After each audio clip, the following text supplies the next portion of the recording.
Bom dia a todos, cumprimento também a mesa, agradecemos o convite e o objetivo hoje é trazer aqui para o fórum como que o complexo industrial e a inovação em saúde, quais são as ações que a gente tem trabalhado, quais são as estratégias de atuação, quais são esses desafios e também os destaques em relação ao novo marco da inovação tecnológica. Trouxe alguns dados, então, em relação à saúde pública, né? Então, o Brasil é o único país do mundo com bem mais de 100 milhões de habitantes que assumiu um desafio de um sistema universal público e gratuito de saúde. Tem alguns números em relação que é o maior sistema público de transplante de órgãos do mundo. 98% do mercado de vacinas é movimentado pelo SUS. E aí a questão da cobertura e abrangência desse sistema para a nossa população.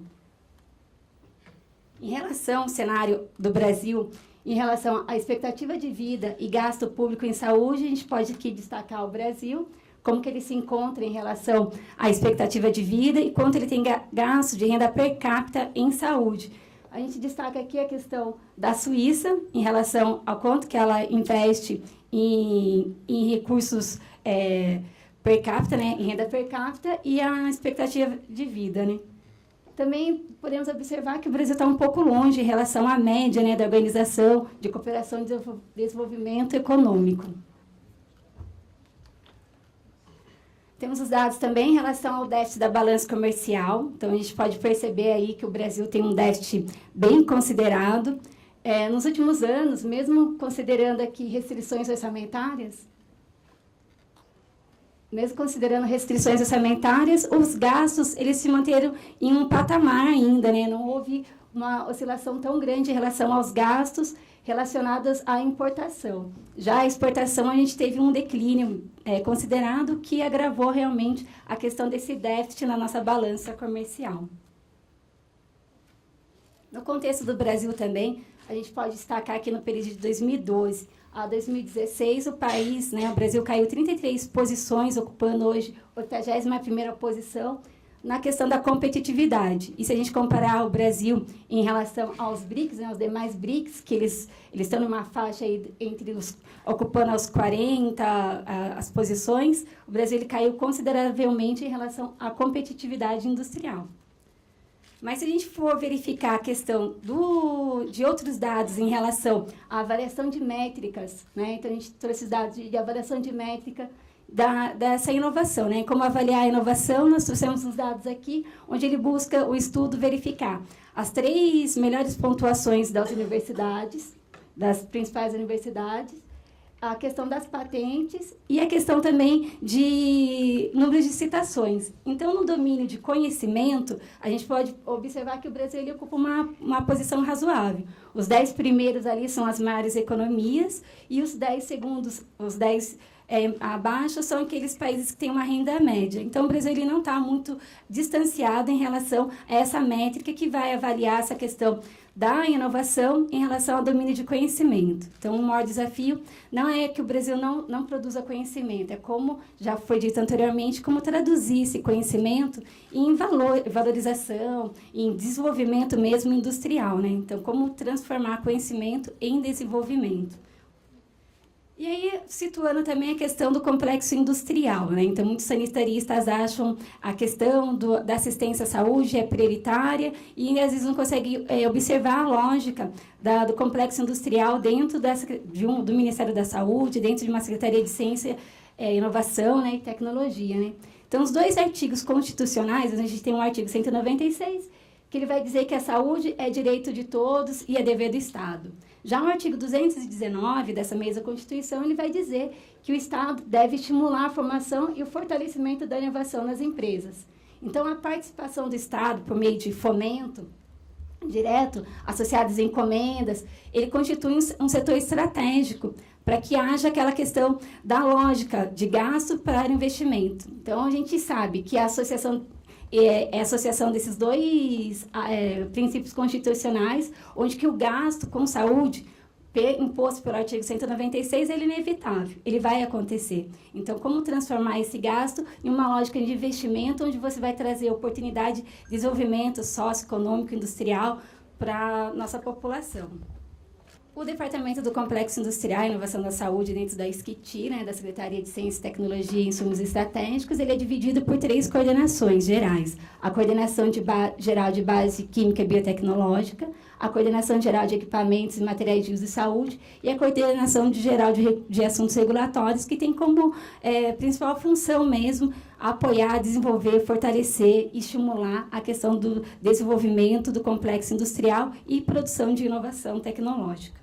Para isso, nós temos alguns programas que estão em andamento. Então, a gente tem um programa chamado PROCIS, que é o Programa de Desenvolvimento do Complexo Industrial da Saúde. Ele foi lançado em 2012 e ele tem como função, né, trazer uma estratégia nacional de promoção do desenvolvimento e inovação no campo da saúde. Então, é um programa onde você tem um fomento, há investimento nas instituições públicas para que elas possam, através desses recursos disponíveis, melhorar a sua infraestrutura tecnológica, seu parque produtivo, a sua gestão, para poder produzir mesmo tecnologias que sejam estratégicas, produtos que sejam estratégicas para a saúde. Temos também as parcerias para o desenvolvimento produtivo, as PDPs, que hoje a gente já ouviu falar bastante dessas PDPs. A PDP ela já é uma estratégia mesmo vinculada ao poder de compra do Estado. E são parcerias que vão envolver a cooperação mediante acordos entre uma instituição pública com uma instituição pública ou uma instituição pública com uma entidade privada para que haja desenvolvimento, transferência e absorção de tecnologia, produção. Então, o objetivo maior dessas parcerias é que haja, então, a transferência de tecnologia de uma entidade comumente privada para uma instituição pública e que isso seja respaldado através do poder de compra do Estado e que eles possam alcançar como objetivo diminuir a vulnerabilidade do Estado em relação a algumas tecnologias que são estratégicas, a dependência tecnológica do Estado em relação a essas tecnologias e também evitar qualquer risco de desabastecimento de algumas tecnologias consideradas estratégicas. Como o nosso secretário falou, Marco, ele falou que na semana que vem a gente está tendo o grupo executivo do Complexo Industrial, que é o GCIS, e aí a gente vai estar, como ele já adiantou, esse lançamento das plataformas tecnológicas estratégicas, né, que muda um pouco aquela configuração quando a gente falava dos produtos estratégicos. Então, o grupo do executivo do Complexo Industrial da Saúde, o GCIS, né, é um grupo formado, então, que é coordenado pelo Ministério da Saúde, mas é formado por outras instâncias, outros ministérios também, e eles vão pactuar e promover ações concretas visando a criação e implementação do marco regulatório brasileiro. Temos também uma portaria que ela vai a 375, que ela vai se delimitar, se debruçar realmente as questões de equipamentos médicos e de materiais de uso em saúde. Temos também o plano de expansão de radioterapia, que também foi citado, a questão do próprio lançamento da implantação do primeiro acelerador essa semana. Então, esse plano de expansão ele foi realizado por meio da portaria de 931 de 2012, e esse plano de expansão ele tem como objetivo ampliar a qualificação dos hospitais que já são habilitados em serviços especializados de oncologia, para que haja, né, diminuição de vazios assistenciais, mas que seja, além desses vazios assistenciais, nós temos umas demandas muito grandes de tecnologia em relação a esse serviço. Então, ele vem complementar não só os vazios assistenciais, mas também com a carência, né, essa demanda que a gente tem, essa dependência que a gente tem dessas tecnologias duras em relação ao serviço de oncologia. Aqui a gente tem um informe das parcerias, né, das PDPs. Esse informe foi até do ano passado. Quais são as linhas, né, por indicação terapêutica, quais são os status e os números dessas PDPs, né? Temos o informe também do PROCIS, que é o Programa então, de Fomento, que o Ministério tem desenvolvido desde 2012. E aqui a gente vai ter a distribuição por regionalidade, de onde estão essas instituições que são beneficiárias desse programa, quais são os valores em relação ao perfil da instituição, aquelas que são ICTs, né, que vão trabalhar, quem são os produtores públicos. Temos os dados também para verificar desses aportes realizados por bloco de investimentos, né? Então, a gente considerou aqui como bloco de investimento a infraestrutura, o desenvolvimento e a qualificação da gestão. Então, durante esse período, a maior parte do nosso desembolso financeiro, da nossa alocação de recursos, se deu para realmente a infraestrutura dessas instituições.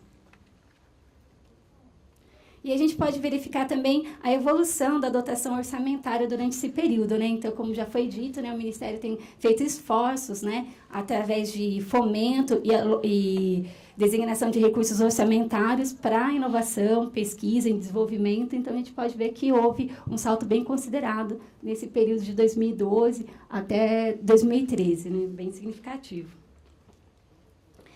Já no plano de expansão, né, então, o plano de expansão também vai dar oportunidade para o SUS trazer inovação, né? Quando você faz essa primeira experiência civil, né, de offset, que foi no plano de expansão, ela vai oportunizar um desenvolvimento industrial, seja pela transferência de tecnologia que vai acontecer, que tem a previsão do lançamento desse edital para que instituições científicas possam receber, né, as transferências de tecnologias de softwares que são embarcados dentro desse serviço, mas que também haja desenvolvimento de fornecedores, tem a implantação da indústria, que já está prevista para o final do ano que vem, no interior de São Paulo, e também tem a formação de recursos humanos. Então, ele é uma estratégia, uma ferramenta que vai trazer, que tem não só para assistência, ele vai trazer um resultado realmente nos vazios assistenciais, mas também vai trazer muita competitividade, vai alavancar a questão da inovação nesses serviços. Então, aí a primeira experiência, são 80 equipamentos, um já foi instalado essa semana. Houve, como a compra foi centralizada, uma economia muito significativa, um dos valores mundiais, né, referenciados. E aí tem um compromisso de investimento e produção assumido durante esse período de 5 anos. Aí, esse plano de expansão da radioterapia no SUS, então, o objetivo era ampliar o acesso, mas também diminuir a vulnerabilidade em relação às tecnologias que são estratégicas para o SUS, né? Através dessa compra, que foi uma compra centralizada, induzir o desenvolvimento da capacidade produtiva e estimular o desenvolvimento de fornecedores locais. Como também ele vai atrair centros de pesquisa e desenvolvimentos. Uma outra linha que a gente tem também é o Brasil Maior, o Inova Saúde e a Política Nacional de Saúde, que são acordos feitos entre ministérios, né? Então, o Ministério da Saúde, com outros acordos via FINEP, via BNDES, para alguns programas estratégicos, como os Inova Saúde, Profarma 3, e aí a gente vai ter essa união, né, de esforços em relação ao desenvolvimento e inovação de produtos. E quais são os principais desafios que a gente tem encontrado dentro dessas ferramentas e estratégias de atuação dentro do complexo industrial? Então, a gente tem, como já foi dito, essa questão da fragilidade nessa relação entre a academia e a empresa, né? Então, existe um certo distanciamento entre a academia e a empresa, o que dificulta mesmo a relação de você ter uma inovação eficiente, porque às vezes você tem lá na academia um projeto que tem um potencial inovador muito grande, mesmo tendo um potencial inovador muito grande, aquilo não chega no mercado, porque esse mapeamento, essa articulação e essa relação, ela não é muito bem estabelecida ainda. A questão de superar o Vale da Morte, então, aquelas tecnologias de maturidade tecnológica, onde ela tem o maior risco tecnológico, como superar esse Vale da Morte, né? Tecnologias que ela já tem uma maturidade tecnológica e precisava ser translacionada isso para o mercado, ele conseguir sair da academia e aquilo realmente chegar no mercado e mais do que chegar no mercado, ele conseguir entrar no acesso à saúde, né? Ele trazer desfechos clínicos satisfatórios, ele melhorar o acesso, a abrangência, a cobertura do SUS, né? Então, como superar esse Vale da Morte, onde a gente tem aí os maiores riscos mesmos. Temos também a dificuldade em estabelecer a cultura empreendedora nos ambientes de inovação, já foi dito aqui, né? A questão de falta mesmo, às vezes, de plano de negócio, plano de gestão, né? Da inovação, principalmente dentro da academia, né? Que ela produz muito bem as ideias, produz muito bem os conhecimentos, mas não consegue traduzir isso em desenvolvimento e oportunizar aquilo realmente num conhecimento mais aplicado. Transformar esse conhecimento em inovação, então, como a gente já viu, né? O Brasil, ele tem publicações, já foi dito aqui, né? Tem até uma assimetria entre o que o Brasil produz de textos, de papers, e o que o Brasil consegue mesmo traduzir isso realmente em patentes, e não só em patentes, mas em produtos que sejam comercializados e produtos que melhorem o acesso à saúde e os desfechos clínicos. Já foi dito também a questão das inseguranças jurídicas nos processos de inovação, né? Então, fazer a inovação, ela, por si só, ela tem um risco, que já é nascente da inovação, esse risco, e as inseguranças jurídicas, ela torna ainda esse risco ainda muito mais ponderado. A morosidade nas rotinas, então foi dito também a questão da burocratização, né? É difícil fazer um processo de inovação, a curva, como o Rafael comentou, principalmente nos dispositivos médicos, né? Então, o ciclo de vida desses equipamentos em relação ao processo de inovação, ele é constante, ele é muito curto. E se você pega um processo que você tem que... é muito burocrático, que você tem que tramitar ele demais, é tudo muito engessado, você não vai conseguir o resultado satisfatório, o resultado satisfatório da inovação mesmo desse processo. E viabilizar a transferência de tecnologia, né, melhorar o estímulo e incentivar essa transferência de tecnologia para que haja transbordamento tecnológico, né? Então, quando você abre uma linha de transferência de tecnologia, aquela transferência de tecnologia ela pode se transbordar, né, e fazer outras transversais em rotas tecnológicas e que isso se torne realmente resultado do SUS, né? Então, o maior foco de toda a inovação é que os resultados sejam verificados dentro da assistência, dentro do acesso aos usuários, né, do SUS. E aí, o que a gente pode destacar em relação ao novo marco legal, né, desse novo marco da inovação, que poderia, então, contribuir, que vem contribuir, então, com essas estratégias que o Departamento do Complexo Industrial tem realizado. Então, um dos principais é o incentivo à cooperação entre entes públicos e privados. Então, como a gente disse, não existe essa inovação, a inovação tecnológica, ela precisa da parceria entre público e privado. Outro que a gente destaca também é o estímulo ao pesquisador a realizar projetos de inovação tecnológica. Na verdade, não só estimular o pesquisador, porque agora ele consegue participar também não só na dedicação exclusiva, mas ele consegue ter uma participação também com o mercado, e também ele muda os agentes de inovação, né? Você coloca outros atores também dentro do processo inovativo, né? Que é muito interessante. Possibilita também as ICTs a compartilhar o uso dos laboratórios, as equipes com as empresas, desde que isso não afete as suas atividades fins, né? Muito estratégicos. As encomendas tecnológicas, o artigo 20, então, que vai estabelecer a questão das encomendas tecnológicas como ferramenta de poder de compra também para a União. E novas competências dos NITs, né? Fazer com que os NITs eles possam ser mais competitivos tecnologicamente, né? Que eles possam realizar prospecção tecnológica realmente. E aí, essas novas competências com focos em negócios e parcerias.